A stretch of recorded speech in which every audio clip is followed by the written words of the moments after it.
The Great Galactic War, also known as the Great War and the Republic Civil War, was a galactic-wide conflict between the Republic Jedi Order and the Sith Empire, with various third parties forced to choose a side. The war lasted for a total of nearly 3 decades, lasting from 3681 BBY, beginning with the Battle of Korriban, to 3653 BBY, with the sacking of Coruscant and the Treaty of Coruscant. The war was 1300 years in the making between the true Sith Empire and the Republic since the Great Hyperspace War. Prior to the war, the Eternal Sith Emperor manipulated various events such as the Mandalorian Wars, with manipulating Mandalore the Ultimate to attack the Republic, and the Jedi Civil War by manipulating Revan and Malak to the negative side of the Force. During the Empire's secrecy from the known galaxy, having been in exile the galaxy since the fall of Naga Sadow's empire in 5000 BBY.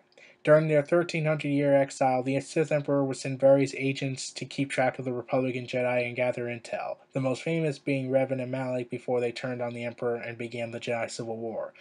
During the war, a few great heroes emerged. Satellashan, a descendant of Revan and Bastilashan, Darth Malgus, a major Sith general who had a hand in the recapture of Coruscant and led the assaults of Alderaan and Coruscant. Mandalore the Lesser, a manipulated Mandalore of the Empire that united various Mandalorian clans and the bounty hunters, and also became responsible for the Hydian Way trade route.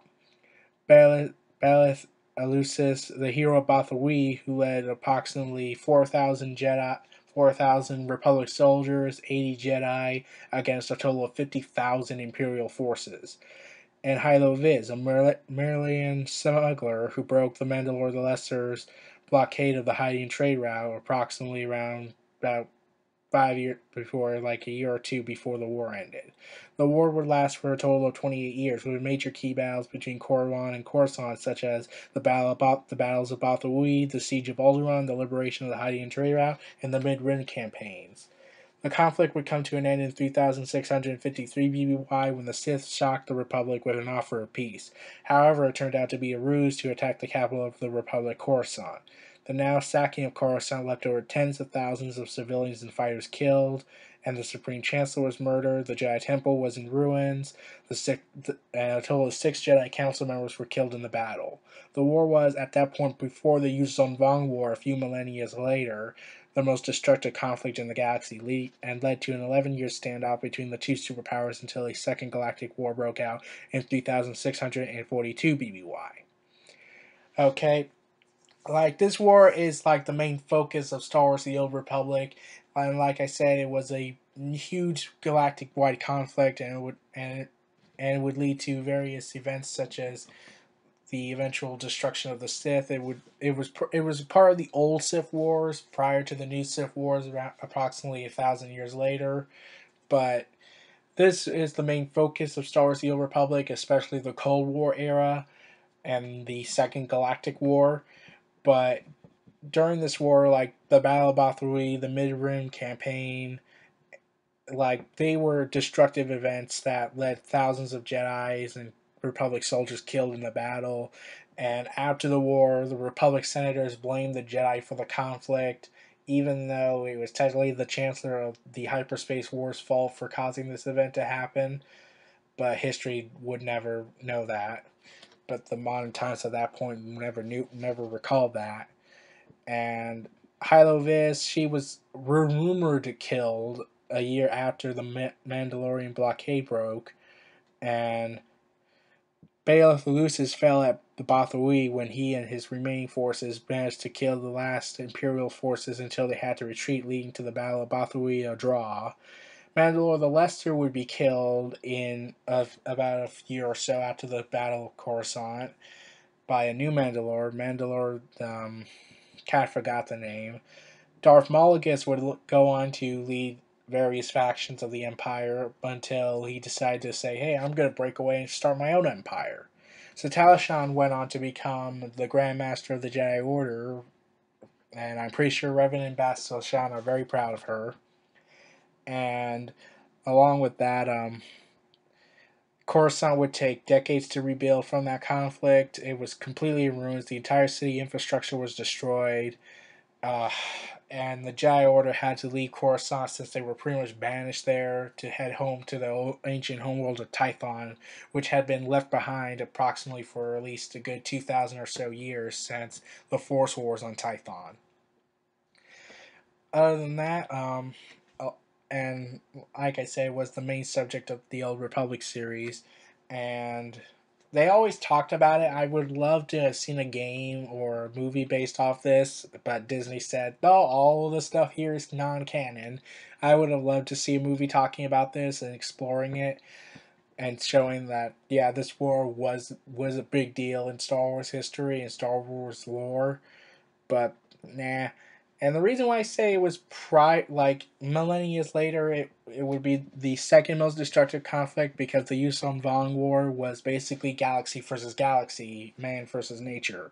Whereas this one was basically the unknown regions, Sith Empire emerging and basically taking on the galaxy at that point. And it was the most destructive conflict. But compare that to the Yuuzhan Vong War, the Yuuzhan Vong War was the most deadliest. However, they would not know that until millennia later, around 24 ABY. But other than that, like the war was nearly 3 decades long. The Treaty of Coruscant was unfairly signed. Like the Sith gained half of control of the galaxy. The Republic had barely half of it, and any remaining planets that weren't protected by the Republic since they fell into an economic depression at that point were all subjugated into the Empire. And it would be during the Cold War where things would start to boil up again. More weapons would be made that would destroy worlds. The Alderaan Civil War broke out because of the Alderaan battle, because there was a debate going on Alderaan should they continue their pacifist ways or embrace the militant style and start fighting back the Sith Empire. And it would lead to a civil war in Alderaan, where House Thal and House of Organa would battle it out, with the Republic siding with House of Organa and the House of Thal being supported by the Sith. Like there were various aftermaths of this, such as the Republic's Great Economic Depression. The Sith Empire actually won this war, but technically didn't, since the Republic was still in existence. The Sith Emperor wanted nothing more than to destroy the Republic and the Jedi Order for their loss in the Great Hyperspace War.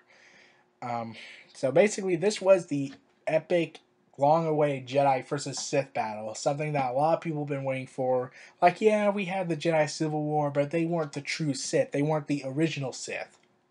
This was the original Sith, and they wanted revenge. So this conflict is a pretty big deal. And like I said, the Treaty of Coruscant was unfairly signed, and the Chancellor was killed in the sacking of Coruscant. And I don't know the projected amount of casualties overall in the war, but if I was to take the best guess, considering this was the second most destructive conflict before the Yuuzhan Vong War, which left over 365 trillion lives being killed, I would say the war took at least half of what the Yuuzhan Vong War took. So approximately 150 or so trillion lives. But and whereas the Republic would carry on for another 2,000 years before the eventual fall, the New Republic fell apart and the Galactic Alliance was born. And I will cover the Yuuzhan Vong War in another video, hopefully with one of my friends, Soloris 160, most favorably. Well, everyone, this was Neo Reality Entertainment. Thank you for joining me for over 200 Thoughts videos. Feel free to like, comment, subscribe, and donate, and stay tuned for more.